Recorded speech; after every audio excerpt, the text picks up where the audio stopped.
One of the favorites in the West in LA, New York has the same record as the Lakers, fourth in the East. Julius Randle making a case for MVP. The Knicks taking the league by storm this year.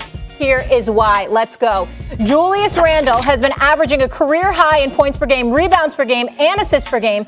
He's one of 5 players in the league averaging 20, 10, and 5, along with Giannis, the Joker, Russell Westbrook, and Sabonis. They've been locked in on defense. They ranked 4th in the league in defensive efficiency, on pace to have their best mark in the last 5 seasons. They're holding opponents to the lowest field goal percentage in the league. Derrick Rose, all about the Roses, traded to the team midseason, reuniting with his former coach, Tibbs. Over his last 10 games, he's averaging 19 points per game, shooting 60% from the field. The Knicks are back. Chris, is the Knicks season a failure if they do not get a playoff win with how they've been playing? No, the Knicks season isn't a failure if they don't get a playoff win. I mean, it's disappointing if they don't get past the first series, especially if they have that 4-5 matchup with the Atlanta Hawks. But it's not a failure. The Knicks are ahead of schedule with this new program under Leon Rose and Tom Thibodeau. It is. I mean, they were projected coming into this season to be right around 22, 23 wins, and we said it would be a good season preseason if they were flirting with 30 wins. You're talking about a team now that has the possibility of getting 40 wins. So, no, it's not a failure. It would be a disappointment if they can't get out of the first round. But, Molly, I mean, when you look at this Knicks team, this is a fun team to watch. No Just the improvement that they've made throughout the season. We thought they would get a lot of teams early in the regular season just because some of those playoff teams that were in the bubble, they would be a little, slow to recover because we understand it was a year unlike any other. But, I mean, the second half, it was supposed to be the Knicks taking a downturn, and this team has ratcheted it up a notch. Not only is it on the defensive end with their intensity, but how this team has had that improvement on the offensive end. One of the things that's been most impressive about it is the fact that their three-point shooting has had a drastic turnaround. You're talking about a team that's top 5 in three-point percentage now. If you couple that with the way that this team plays defense, you understand why they're where they're at right now. And so it's one of the best stories in basketball. So, no, to me, even if they don't get out of the first round, it's not a failed season. Yeah. It's a disappointment. Max, I meant playoff series win, not playoff win. I want to make sure you guys know that. Not just one game.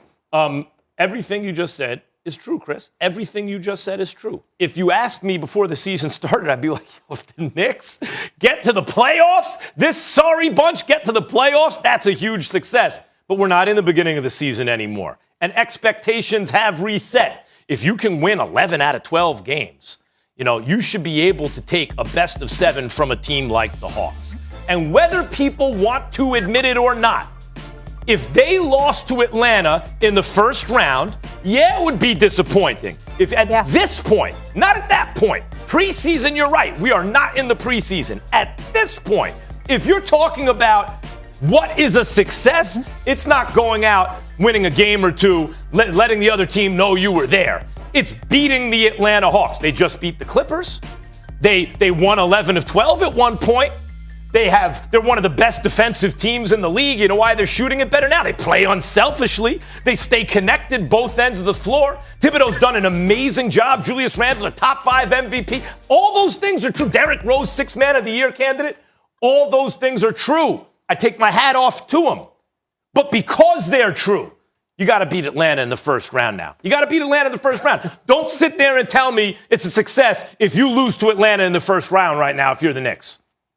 Max, you are really tripping today. You are really, really tripping. And it doesn't make any sense because for the simple fact that no one even expected the Knicks to even be here. And don't discredit or try to discount and say, oh, we're here now, so now we're going to set the bar even higher. No, that's not how it works. Like, they had to work and grind their way all throughout this season to get to this point, to make the postseason. We're talking about an organization, a franchise that we haven't been able to say nothing good about for over a decade, Max. And here they are, right? A young stud in R.J. Barrett who's starting to improve and starting to show us a glimpse of why he was the number 2 pick. You have Nerlens Noel who's anchoring the defense. They're playing inspiring basketball. Julius Randle. Tom Thibodeau has brought the culture back. Worldwide West. And when you hear other guys around the NBA speak out about the New York Knicks like LeBron James and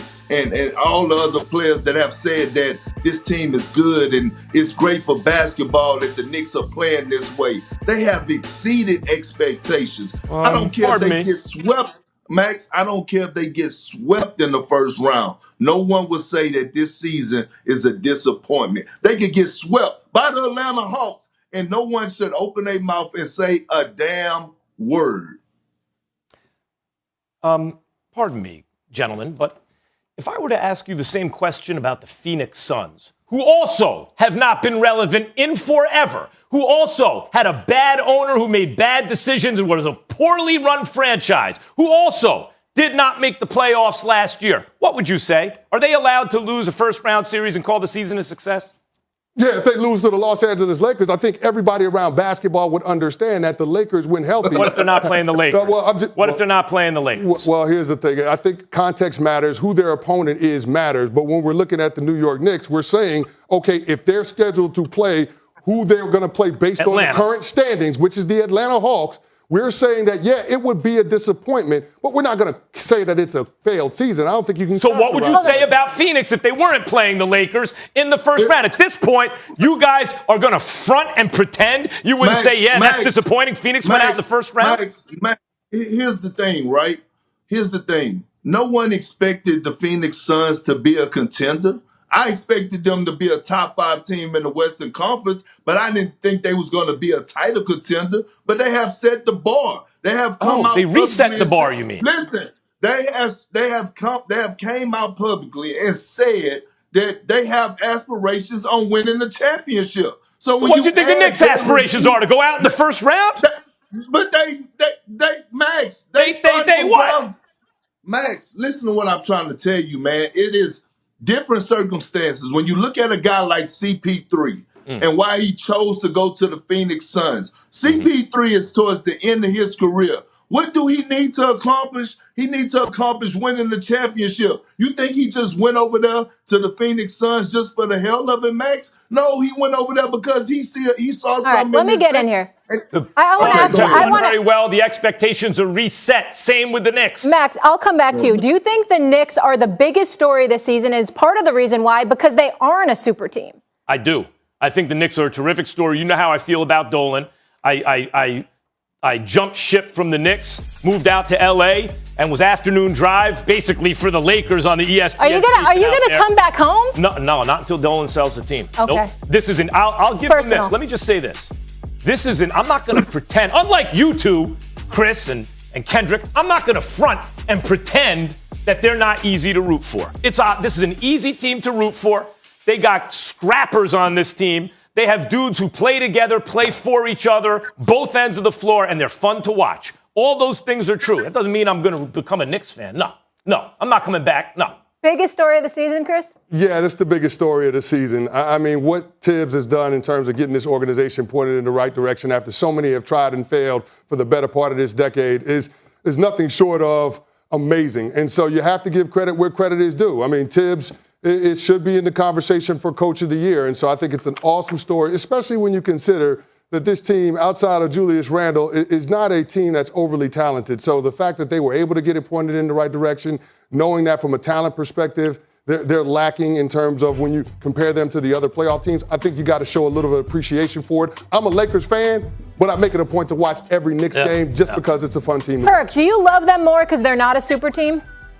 I do. And you know why, Molly? Because here it is. The Knicks have been, trying to land a superstar, right? They couldn't land KD and Kyrie Irving in the free agency about a year and a half ago, right? And then all of a sudden we're like, what's next for the Knicks? They need to make a trade. They need to get a Devin Booker. No, they stood pat. They drafted R.J. Barrett. They'd already traded for Julius Randle. They add a few pieces. Tom Thibodeau comes, a defensive-minded coach. He goes out and gets 2 of his vets from the Chicago Bulls days, Derrick Rose and Taj Gibson. They're playing meaningful minutes right now. You have a rookie in Quickly who was drafted there, a Nolan Noel, who's the guy that is playing right now like with a chip on his shoulder because he's been counted out time and time again. So I love the direction, and they are the best story in basketball, Molly. After all is said and done, the issue is James Dolan, after all these different regimes, they all promised change. Leon Rose, World Wide Wes, Tom Thibodeau, and then I have to say Julius Randle and Derrick Rose. Those 5 characters are on the national consciousness now. People are paying attention around the country who follow the NBA because they have changed the fortunes of a Marvin franchise. No doubt about it. In no all respect, because they're doing it the old school way. All right, let's take a quick break here. Big Perk, you'll be back.